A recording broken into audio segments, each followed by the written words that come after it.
Hello everyone, in this video we're going to walk through 3 different problems for the constant growth model stocks, and then we're going to work through 3 non-constant growth model stocks questions. So I'm going to start off by just putting up the equation for the constant growth model for a stock. And again, this video is a continuation of the video that you watched for today's class in BU 381. So it looks like this. The constant growth model looks like this. It says the value of the stock today, V sub 0, is equal to, my numerator is going to be the last dividend paid, D sub 0,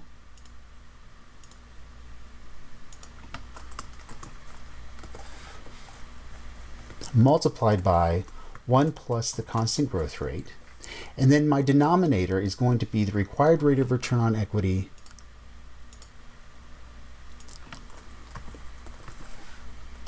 that's R sub S minus the constant growth rate.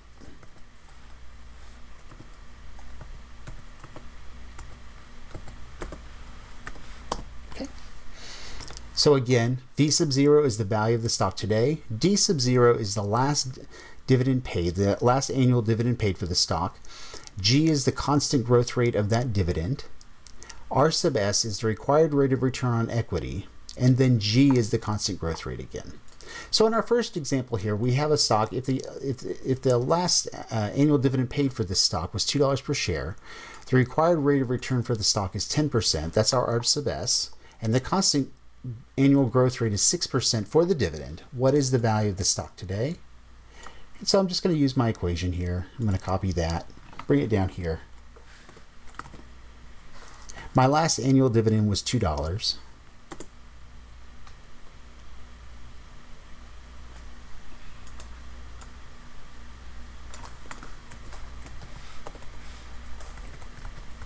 My constant growth rate is 6%.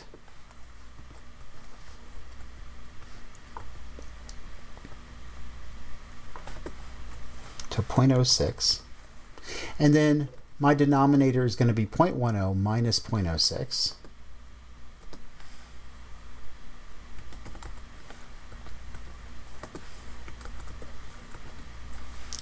And then in my calculator, I'll go ahead and pull that up here. It's a TI-84, like I've been using in class. And I'm going to go ahead and turn it on here. And I'm going to clear everything out by pressing clear. So my denominator is going to be 2 times 1.06 divided by, and then I'm going to put this in parentheses. If I did 0.10 minus 0.06, I'm going to get 2.12 divided by 0.10. That's not what I want. I want to make sure to put this in parentheses in the bottom here. So in my calculator, it looks like this. 2 times 1.06 divided by 0.10 minus 0.06 to give me an answer of $53. All right. So the value of that stock today is $53. The next question says Company X made an annual dividend of payment of $3 last year. The expected constant growth rate is 4% and the required rate of return is 9%. What is the value of the stock today? So you might hit pause on the video and go ahead and calculate this to make sure you'll get the right answer.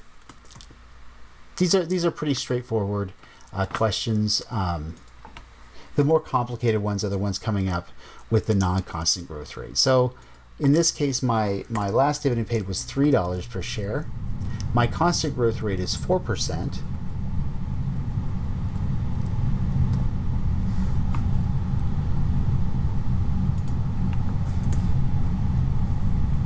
My required rate of return in this case is 9% or 0.09.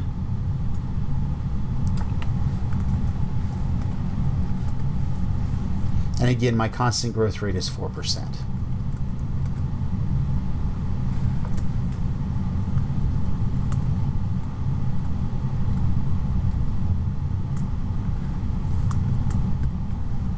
And so I get a value here of 3 times 1.04 divided by, and again in parentheses, I'm going to put 0.09 minus 0.04, close parentheses, and then press enter to get an answer of $62.40. Okay. Finally, the last of the 3 practice questions I have here for you is the company makes,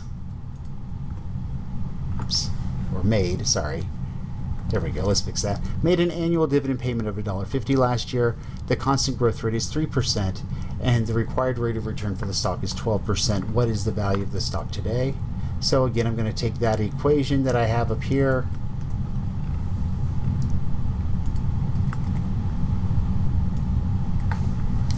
My last dividend paid then was $1.50.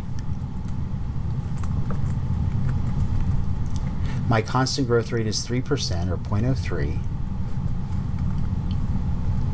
My required rate of return on equity is 12%. And my growth rate again is 3%. So in my calculator, it will look like this. 1.5 multiplied by 1.03 divided by, in parentheses, 0.12 minus 0.03.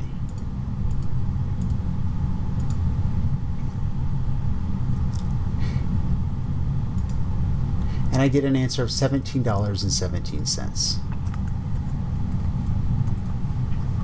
So a few things, if this helps you, so if you're calculating this, you're not getting the right answers, and it's because of this denominator, go ahead and put that in parentheses. I'm using the formula as it's usually shown without that in parentheses, but honestly, if you're going to calculate this, that needs to be in parentheses. If you're taking just a one-step approach to this. And so let me know if you have any questions if you're not getting these answers when you calculate them. A few things I want you to know when you look at this formula. What affects the price of the stock? Okay.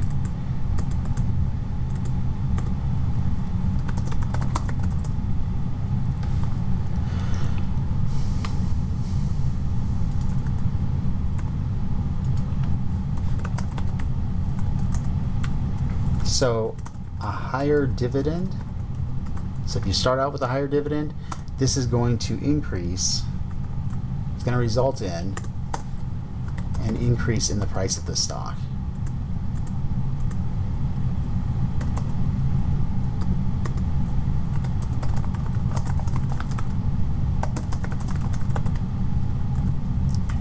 A higher constant growth rate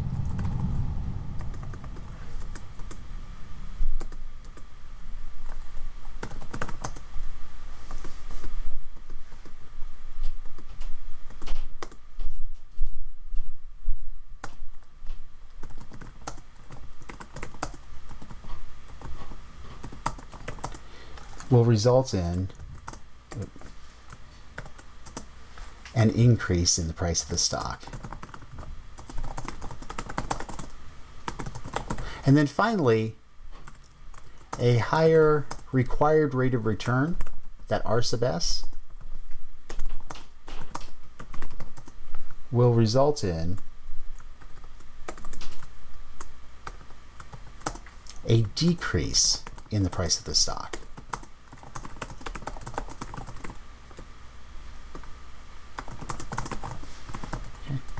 So those are the key relationships there with the variables and the value of the stock today.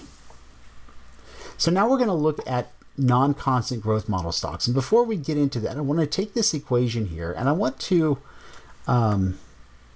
restate it. Okay.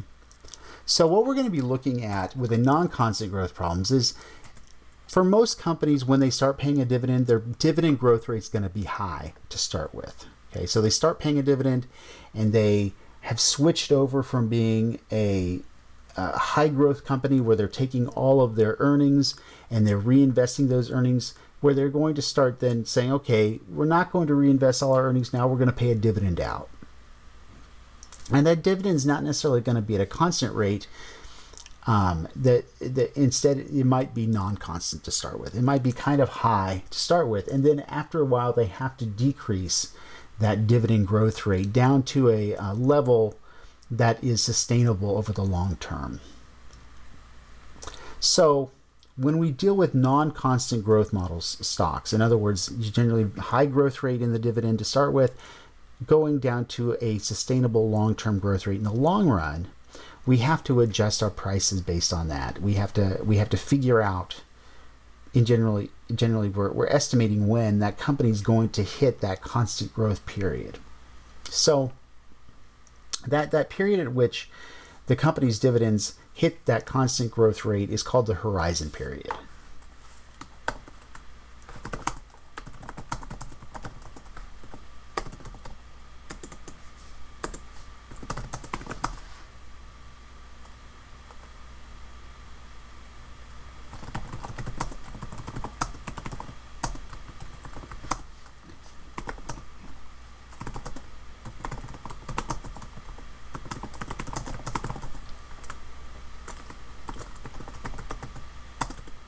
And sometimes I'll also refer to this as the terminal period, and you'll see this in textbooks as well.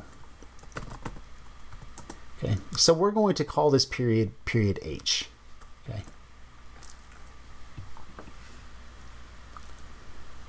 And so we split up our problems for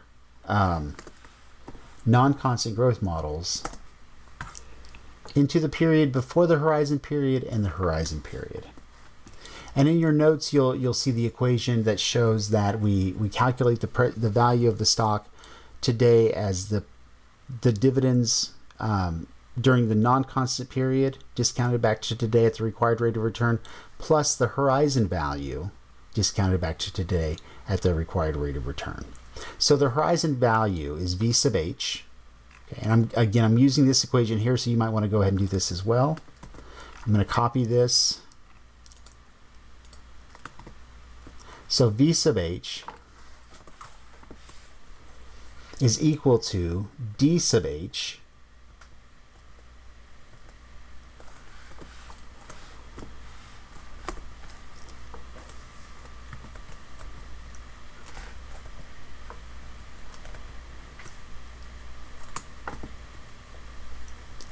and then the rest of it's the same, multiplied by 1 plus the growth rate divided by the required rate of return minus the growth rate. And now I'm going to go out here and press equals. I'm going to copy this over. And then I'm going to say out here, instead of D sub H multiplied by 1 plus the growth rate, I'm just going to put in the subscript down here.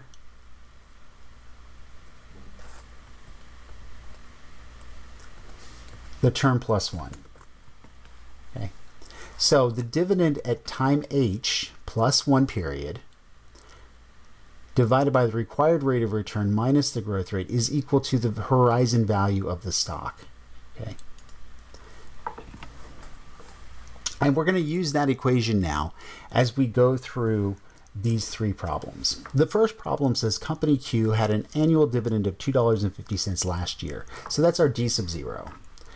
Management has indicated that the dividend is going to grow by 6% each year for the next 4 years and then 3% thereafter. If the required rate of return for the stock is 9%, what is the value of the stock today?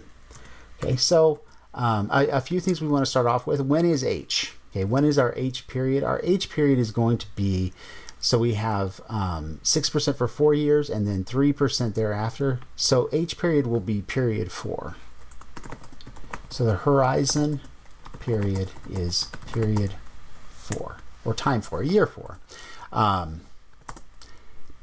Because at that point it's going to start growing at the constant rate. So now what I want to do is figure up the dividends for times 1, 2, 3, 4, and 5, because I want time period H being equal to 4. I want time period 5 to calculate the value at the horizon value at time 4.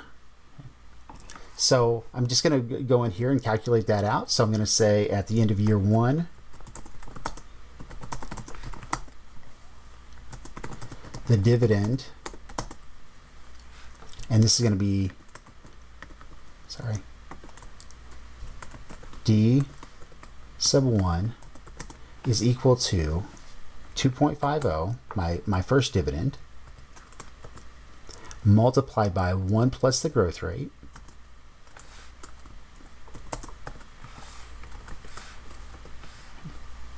so in my calculator it's going to be, well, let's go ahead and type the rest of these out. At the end of year 2,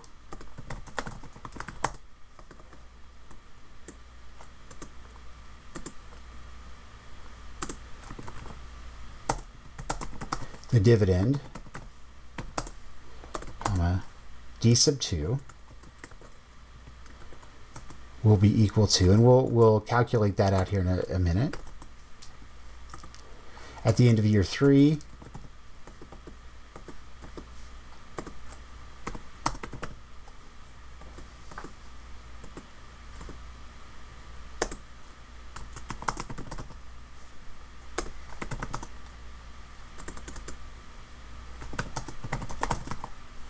sorry about that. Here we go. At the end of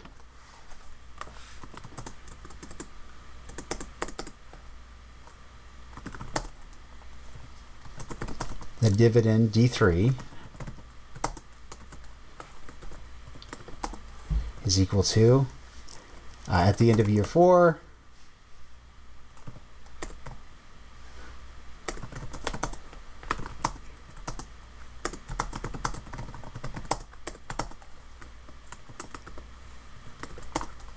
is equal to, and then finally at the end of year 5, and this is our horizon period. Actually, when you're past the horizon period.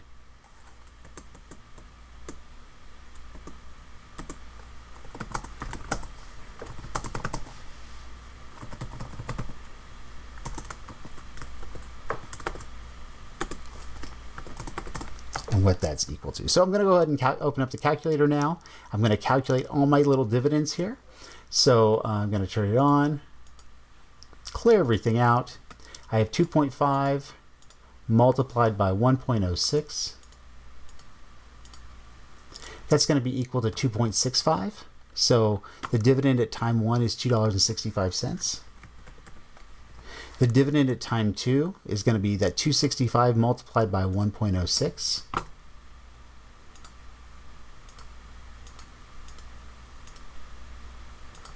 Or 2.809. And these are all going to grow by 6 years for the first 4 years, and then on that 5th year it's going to grow by the constant rate of 3%.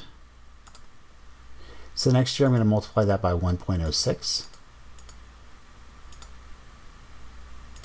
And so I get 2.97754, and you can round this out. 4 places is usually good, so I'll put 2.9775.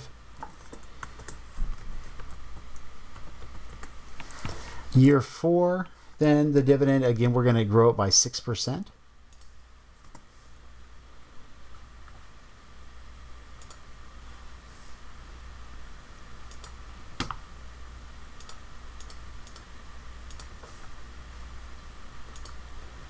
To get 3.1562.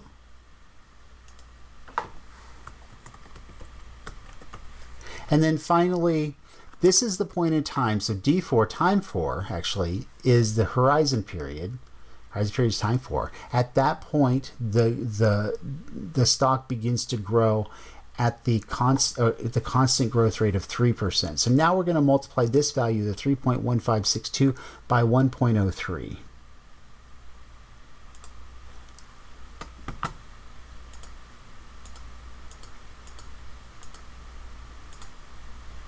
And that's 3.2509. Okay.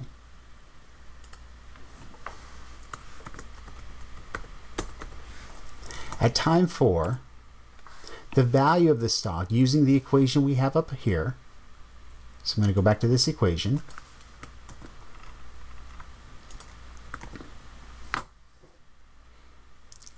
D sub h plus 1, so D sub 4 is our D sub h. So D sub 5 is our value here.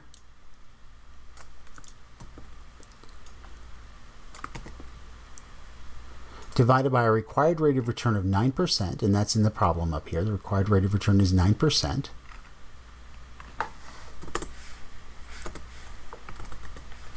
And our constant growth rate is 3%.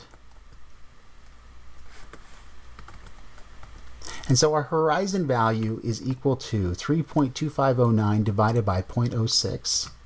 And again, if it helps you, I encourage you to go ahead and put that, oops, not that.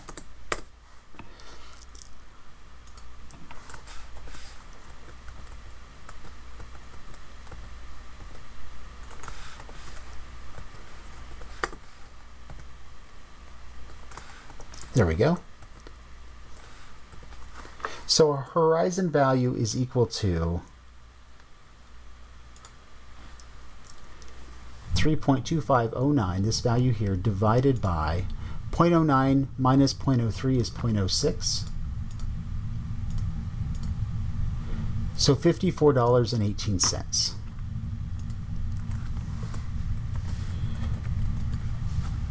So if you think back to when we did non-constant cash flows and finding the present value of a non-constant cash flow, that's what we're going to do here. We have the following cash flows. At time 1, we expect to receive a dividend of $2.65. At time 2, we expect to receive a dividend of $2.809 or $2.81 approximately. At time 3, we expect a dividend of $2.9775. At time 4, we expect a dividend of $3.16 approximately. At time 5, we're not going to actually receive this dividend because what we're going to do instead is determine the value at time 4 of our stock, which is $54.18. So when you do this, don't include this value in your present value calculation because it's already included in the $54.18. So at year 1, we expect to receive that first dividend of $2.65.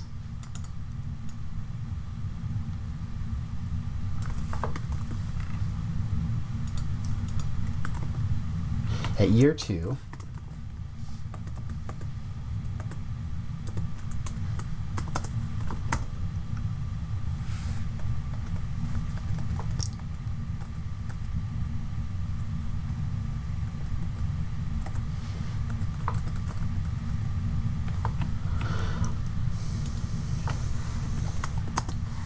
we're going to receive 2.809. At year 3, we expect to receive 2.9775.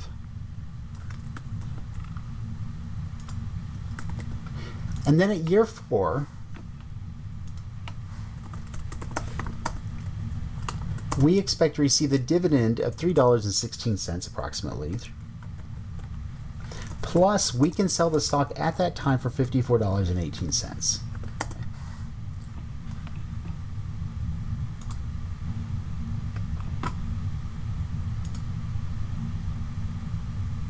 So I have 3.1562 plus 54.18. That's not right. Let's try that again.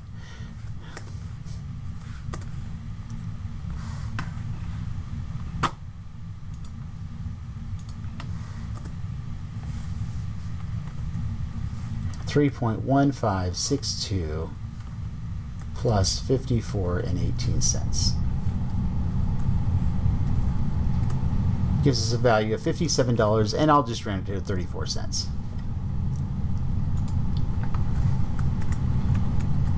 Okay, and so now we can put these cash flows into our calculator to find out the present value today, and we discount them back at 9%. So in my calculator, I'm going to move it over here so I can see all my cash flows. I'm going to go to apps, and then 1 for finance, and 7 for NPV. It stands for net present value. My first value that goes in here is my discount rate. My discount rate is going to be in a whole number. Try to put that over so I can see everything here. Here we go. So it's going to be 9 and then comma. So my discount rate is 9%. My required rate of return is 9%. 0, comma. And then I'm going to press second. And the open parentheses is going to give me the curly parentheses. So again, the 0, if you remember back to when we first calculated this type of problem, that's our time 0 cash flow. We don't have one here.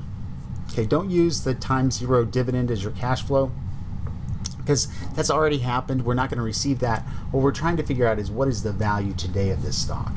Okay, so now I'm going to put in my cash flows beginning at time 1, 2.65, comma, 2.809, comma, 2.9775, comma, and then finally 5734.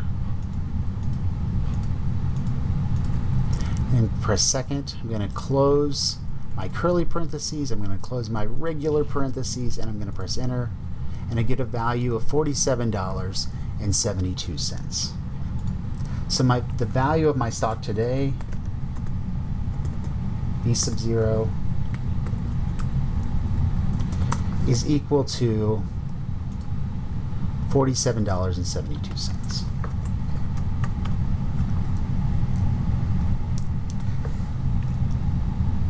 So my next problem here, I'm just going to work through these other two problems, and I changed them some based on how different issues with the problem. So with the first problem, we had a 1 growth rate, and it fell down to a lower growth rate later on, or the constant growth rate later on. Now we're taking a two-step problem where we have one growth rate for a few years, another growth rate for another few years, and then finally the constant growth rate. I'm going to try to speed this one up a little bit though. So it says Inferior Brands Inc. had an annual dividend of $3 last year. That's our D sub 0. The dividend is expected to grow by 10% for the next 3 years, 7% 4 years, and then 3% thereafter.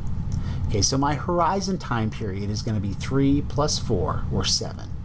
So the horizon time period will be time 7, or year 7.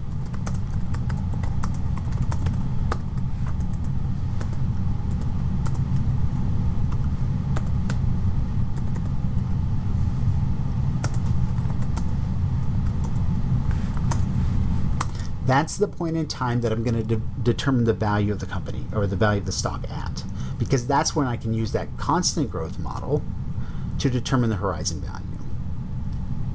So I'm going to figure up the dividends for years 1 through 8, and then determine the value at time 7. Okay. So at year 1, the value of this the dividend is going to be 3 times 1.10.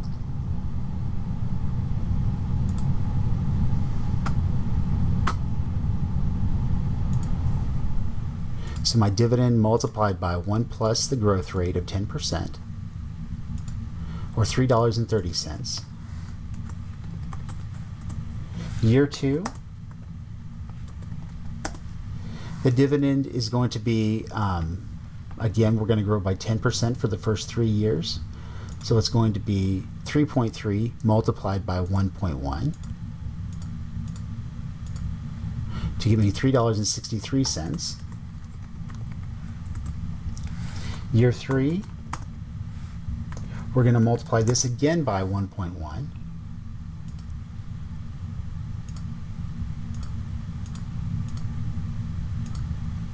to get 3.993. So I'm going to stop here, because the problem says the dividend is expected to grow by 10% for the next 3 years. So it grew by 10% for 3 years, and then 7% for the next 4 years. So now we're going to grow this dividend by 7% for the next 4 years. So year 4, we're going to grow it by 1.07. So I'm going to take my last answer, multiply by 1.07. to give me 4.2725.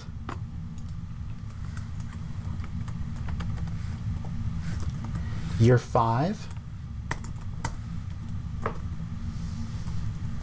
and And then again, I'm going to grow this by 7%.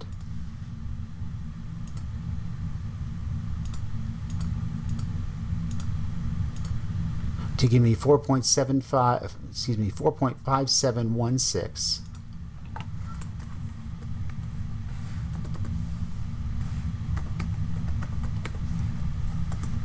Year 6.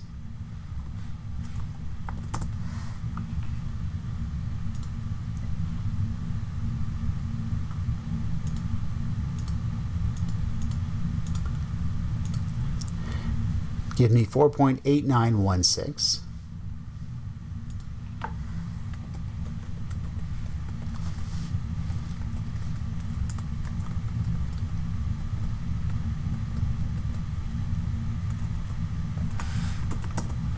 Year 7.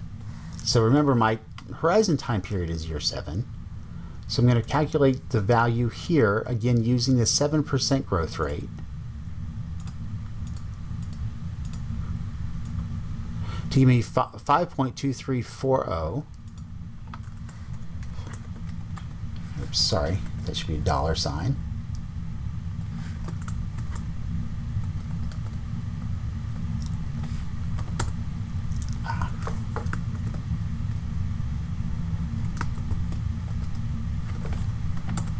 And then finally, year 8. Okay, and just as a reminder here, to determine the value at time 7, we need to determine the dividend at time 8.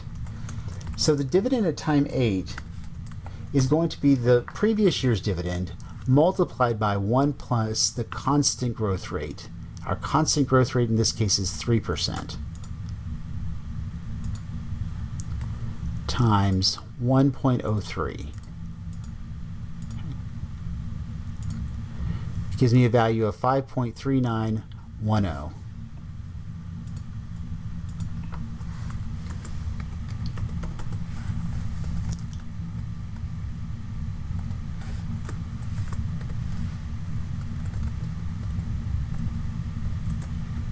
My horizon value, so I'm going to go back and use this equation here. My value is equal to dividend at time h plus 1 divided by the required rate of return minus the growth rate. So my horizon value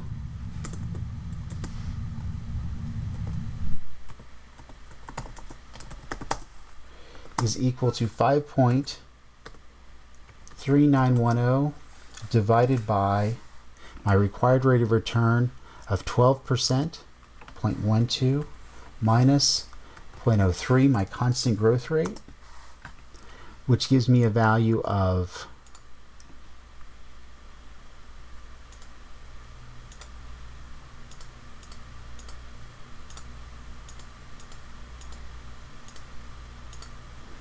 $59.90. So what that means is that at year 7, I can sell this stock for $59.90. So at time 7, I can receive a dividend of $5.23 approximately, and then sell the stock for $59.90. And so my value there would be plus $5.234 gives me an answer of $65.13. Notice that I'm rounding this to the nearest penny. For test purposes, you can certainly do that.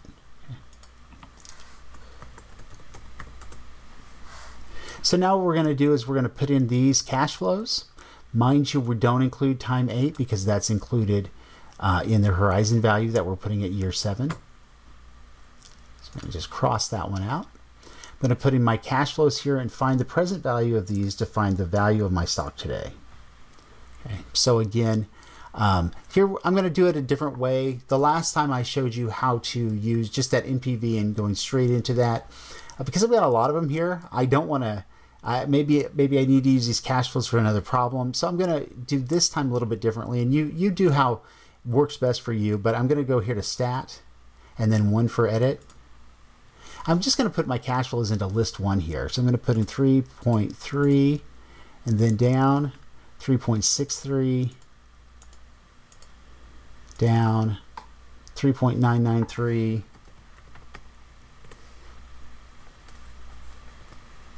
go down there 4.2725, 4.8916, and then finally 6513. Oops, that's not what we want. We want 65.13, and then go down again. Oops, for some reason it really doesn't want to let me do that. Okay, there we go. Okay, sorry about that. So 6513. So now I've got those in there. I'm going to get out of my list here. I'm going to go to I'm going to press second and then mode. I'm going to press clear, and now I'm going to go to apps. 1 for finance, 7 for time value of money.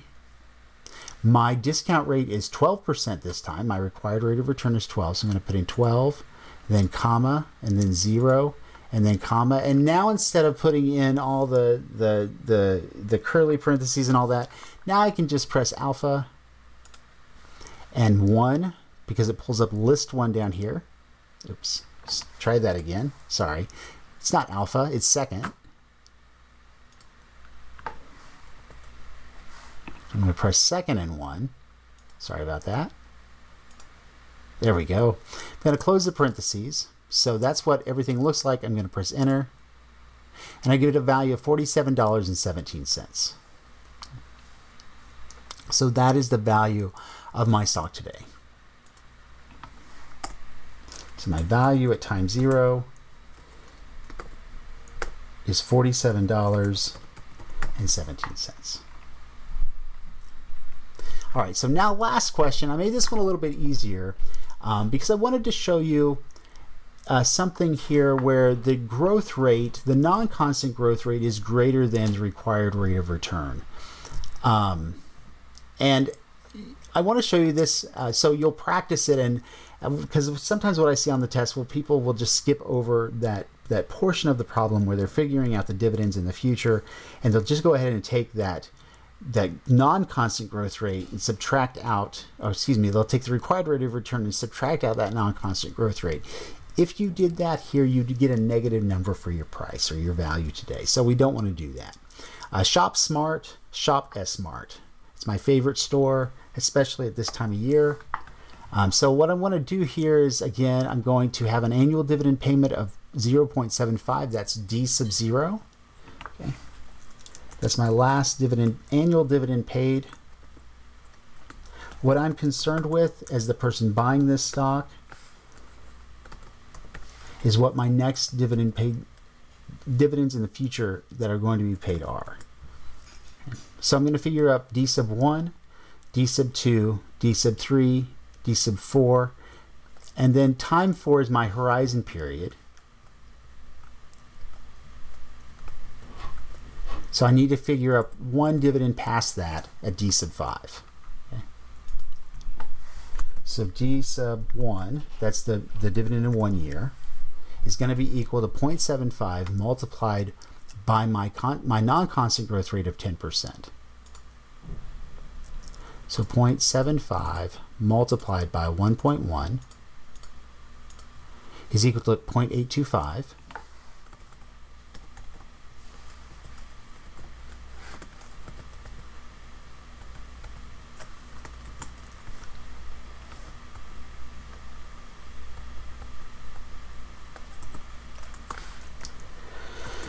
D sub 2 is going to be equal to 0.825 multiplied by 1.10, because that is the non-constant growth rate.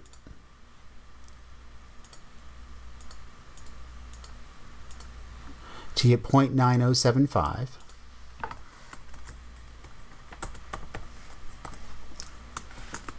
The dividend for year 3 is expected to be 0.9075 multiplied by 1.1 to get 0.99825. Oh, we're getting so close to $1 there. And then at time 4, we expect the dividend to be equal to our 0.99825 multiplied by 1.1.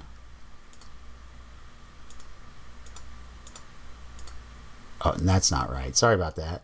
0.99825 multiplied by 1.1 instead of 11 to give us 1.098. And if you want to go out one more, you can, but I'll just take it out there. Okay. Then D sub 5, we need the dividend at time 5 because we need that to calculate our horizon value at time 4. So D sub 5 is going to be equal to the dividend at time 4 multiplied by 1 plus the constant growth rate of 3%.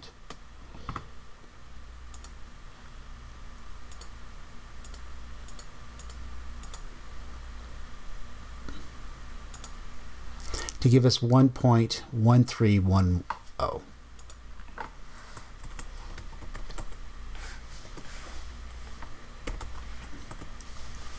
Our value at time 4, our horizon time period in this case, because the dividend is going to grow for 10% for 4 years and then start its constant growth rate, is equal to the dividend at time 5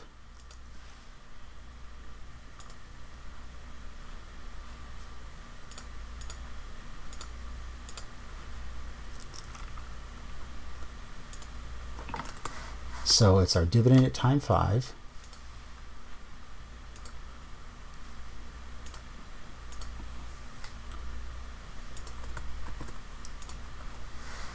divided by our required rate of return for equity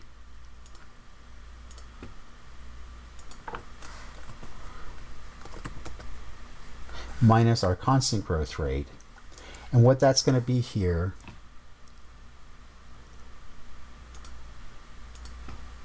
is equal to 1.1310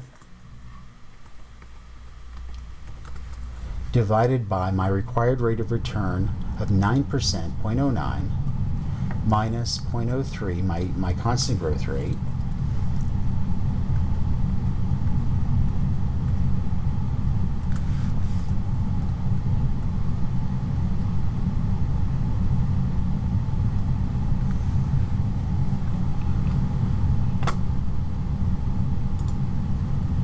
So I've got my number up here. I don't need to type that in. I'm going to divide that by 0.06, or that 0.09 divided by minus 0.03 to get 1885. So now my cash flows look like this. At time 1, I expect to receive a dividend of 0.825%. I'm going to just cross this out so I don't get confused here. So I've already received the time 0 cash flow of 75 cents. In a year, I expect to receive about 83 cents per share. The next year, I expect to receive about 91 cents per share in dividends. The next year after that, I expect to receive right at $1, 0.99825. And then in time 4, I expect to receive $1.10 or 1.098, plus I can sell the stock at that time for 1885. Okay. And so just to be clear here, my dividend isn't going to be 1098 plus 1885. My cash flow, the total amount I'm going to receive here at time 4 is 1.098 in dividends and 1885 for the value of the stock at that time. This dividend at time 5, if I sell the stock at time 4, I'm not going to get this dividend. I'm going to delete this off here, and that 1.131 is included in the 1885. So let me make a note here that it doesn't matter when you sell the stock. The value of the stock doesn't change. All we're doing with these cash flows is determining what the expected future cash flows of the stock are. And so what I've done here is I've taken the 1885, I'm adding to that the dividend at time 4 of 1.098 to give 19, and I'll round this up to 0.95.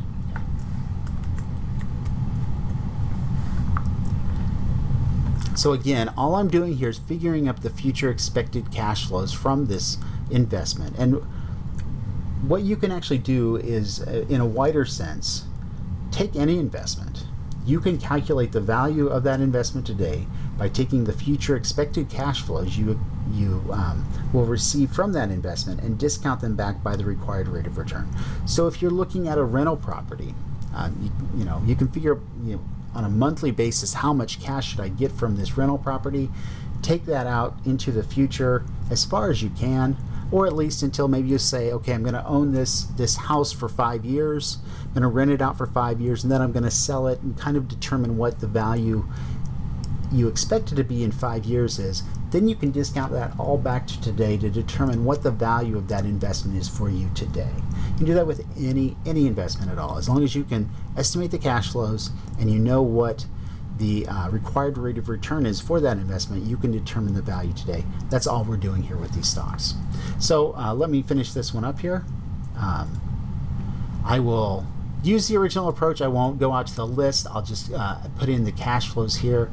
So I'm going to go to apps, and then 1 for finance and 7 for net present value. My discount rate and my required rate of return is that 9% right there. So I'm going to put in 9 and then comma and then 0 and then comma and then second. Open parentheses to put in the curly bracket. 0.825 comma 0.9075 and then comma 0.99825 and then comma, and then finally 1995. Second, close the curly bracket, close the regular parentheses, then press enter, and we get a value today of $16.42.